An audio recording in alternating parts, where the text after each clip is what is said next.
What do we need most in our world today? In our politically polarized society fraught with social isolation exacerbated by the global pandemic, what we need most is a culture of empathy and compassion. And as educators, we have the privilege of inspiring and shaping young minds to do just that. Our classrooms are global villages comprised of students from diverse backgrounds, so it's imperative that my syllabus be culturally relevant to them. My name is SRAVANI BANERJEE, and I teach English at Evergreen Valley College.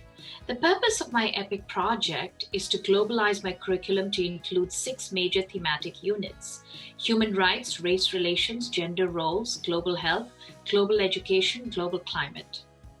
Each unit includes assignments that 1. Foster critical consciousness by facilitating transformation in thinking and action as students develop more agency and stronger academic voices, and 2.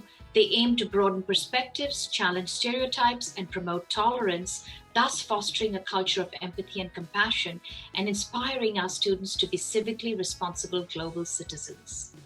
Thank you, and I hope you will attend our symposium. Hi everybody, I'm Dr. Julia DILIBERTI, and I teach humanities at the College of DuPage in Glen Ellen, Illinois. I suspect you know exactly where your cell phone is, so let me ask you to reach over, grab it, hold it up. And I want you to realize this phone that you are now touching connects you every day to global forces across the world. You're connected to technology, to communications, to diplomacy, to human rights, the human condition, skipping a lot. But our phones are one of the many things that epitomize our need to understand institutions and forces working at every given moment to create and sustain an increasingly global world. To understand these forces better, I have created a professional development course for faculty, staff, and administration. And in that course, I want to take learners from this nebulous concept of globalization to a more concrete understanding of it, and to offer tangible ways to globalize our disciplines, our curriculum, and other areas of the college. Obviously, I cannot give you the whole course during my presentation, but I can share ideas with you, and you can use your cell phone to come and take notes. See you there. The COVID-19 pandemic has shed light on the many flaws in our public health system. But what if what we saw happen during the pandemic could have looked different? Hi, I'm MAIYA Evans, and I'm a professor at SKYLINE College in San Bruno, California. My EPIC project is the Reimagining Public Health, or RPH, Roundtable series that has already been rolled out for the spring in my Introduction to Public Health course. The purpose of the RPH series is to allow students to reshape and rethink our approaches to health and healthcare in the U.S. by borrowing from public health methodologies from outside nations, challenging students to design a new national health model in the United States. Students conduct their research using credible online publications from news sources from across the globe and have a podcast-style conversation where they dissect the triumphs and challenges of specific public health issues for a particular country in the hopes of creating a better and healthier future here in the U.S. Thank you. Do your students understand the power of the photographic images that they engage with on social media? Hi, I'm HERMAN, and I teach photography at Foothill College. For my EPIC project, I developed a learning unit that examines how early 20th century picture postcards were used as a form of messaging. Students explore how postcards of San Francisco's Chinatown were used to spread a stereotyped view of the Chinese as both foreign and exotic. They draw parallels between the postcard craze of the early 1900s and the important role visual social media platforms play in today's society. Please join me for my symposium presentation, where you will learn how to engage students in building visual literacy skills and empower them to successfully navigate our visual world. There's a whole world out there. Students hear that message a lot. I want to work with students to think about the whole world right here, to identify and contemplate the global as manifest in local practice and context. How might eating local be conceptualized as a practice of the global? How might community activism be understood as global work? And what exactly counts as a global phenomenon? I'm Melissa King, anthropology faculty at San Bernardino Valley College. And through this EPIC program, I've leaned into my curiosity about how students learn to conceptualize and engage the global. Inspired by this year's EPIC program and cohort, I created curriculum in 2 parts. First, for my college, I created a Global Studies AAT and affiliated Global Studies courses. Second, for my anthropology courses, I created 3 assignments that address the global. In my upcoming talk, I'll discuss these assignments and how they might help students learn about the world by examining their immediate contexts, seeing the world, as William Blake wrote, within a grain of sand. Hello, my name is Rebecca NIEMAN and I am an adjunct professor at San Diego MESA College. I teach business law in the School of Business. As part of the student learning objectives for a business law course, one of those objectives is to include an international law component. Interestingly enough, though, as the years have gone by in teaching business law, I've noticed most of us business law professors are not experts in international law and tend to shy away of bringing up or including international law examples in our courses. Therefore, my EPIC Fellows project is to internationalize the business law curriculum using experiential learning activities. I've curated examples from Ghana, Japan, and Brazil. I'm looking at tort law in Brazil using an example of a dam breaking. In Japan, I'm talking about corporate law using examples comparing corporate law in Japan and the United States. And then we're looking at Ghana and their arbitration laws compared to those in the United States. As this is an introductory course dealing with business law, it's important for students to get a taste of how the international aspects of business are important to understand when looking at the various areas of law. Picture this. You've waited your whole life to travel to Egypt and visit the pyramids. You're standing in awe in front of the Sphinx. But what's that behind you? A Pizza Hut? Visitors are often surprised to see an iconic monument's placement in the real world. It's not as they had imagined it. I'm Dr. Heidi Soller, and I'm an art history professor at Santa Rosa Junior College.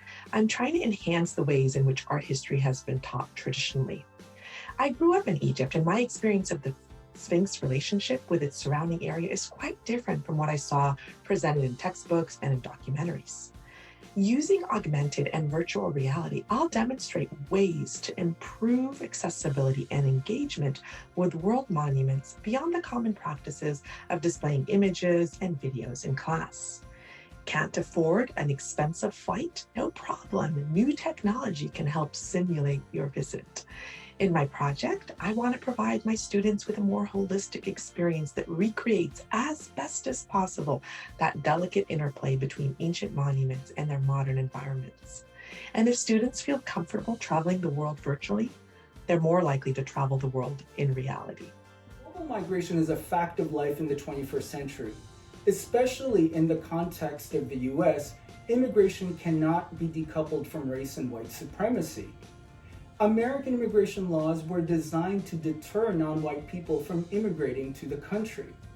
In between the incendiary rhetoric that casts immigrants as invading hordes on the one hand, and the violence and death suffered by immigrants on the other, this project for a community college course examines the ways in which the state surveils immigrants.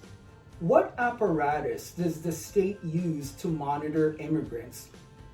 Through materials depicting immigrant experiences, this project examines the reach of state surveillance. More importantly, this project also examines the ways in which immigrants have built meaningful lives in America despite white supremacy. Every day, thousands of motorists travel along Interstate 5. For those traveling north from Southern California, entering the San Joaquin Valley can be a jarring sight.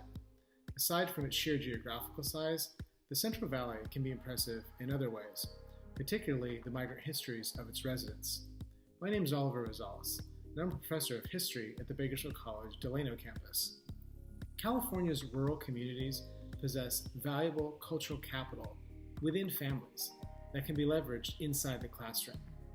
This not only enhances student learning outcomes, but engenders global perspectives among students. For my Stanford EPIC project, I have designed a curricular unit for my California history courses, one that utilizes the rich agricultural migration histories embedded within student families. Please join me at my talk, where I provide an overview of how I've been able to use family histories to connect to larger histories of global migration. Thank you.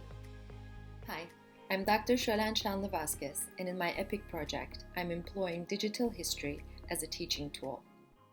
Using my Circassian family's story of exile from Russia to the Ottoman Empire in the 19th century, and placing it within its socio-historical context, I've created a website where I make concepts like exile, migration, memory, and home come to life through materials such as oral histories, maps, cherished family objects, and family photos.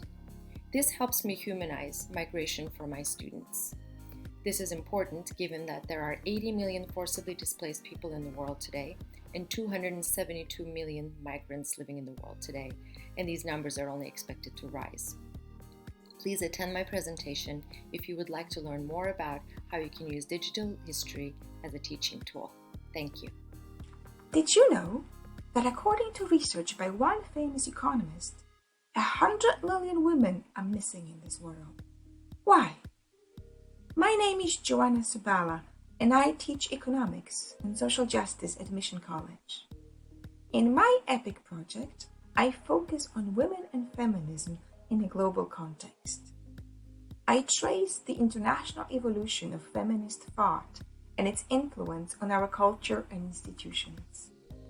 I want to show how women are faring in different countries, what progress has been made in gender equality, and what obstacles still remain. I present UN statistics on human development with focus on gender. To bring the numbers to life, I highlight stories of individual women around the world. Join me to learn one way to internationalize your curriculum, whether it is in gender studies, feminism, or social justice courses.